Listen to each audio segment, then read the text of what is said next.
শেখ পরিবারের মূর্তি ভেঙে ভেঙে যেভাবে আওয়ামী লীগের রাজনীতিকে নাই করে দিয়েছে, আপনারাও বাংলাদেশের রাজনীতিতে নাই হয়ে যাবেন যদি ওই আওয়ামী ফ্যাসিবাদ বিরোধী আন্দোলনের বক্তব্যগুলো পরিবর্তন করতে না চান, নিজেদেরকে বদলাতে না চান, নতুন বাংলাদেশ গড়বার ক্ষেত্রে আপনার ভূমিকাকে প্রশ্নবিদ্ধ করেন, তাহলে ইতিহাস থেকে শিক্ষা নেন।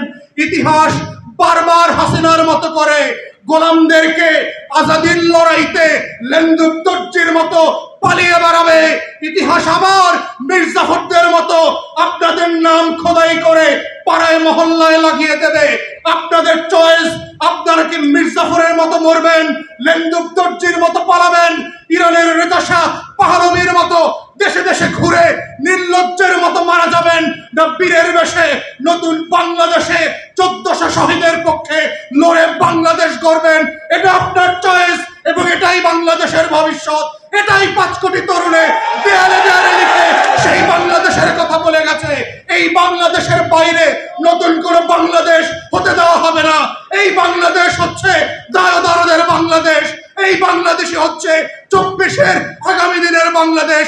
সেই বাংলাদেশ গঠনে সবাইকে রাজপথে থাকবার আহ্বান জানিয়ে আমার বক্তব্য শেষ করছি। আসসালামু আলাইকুম।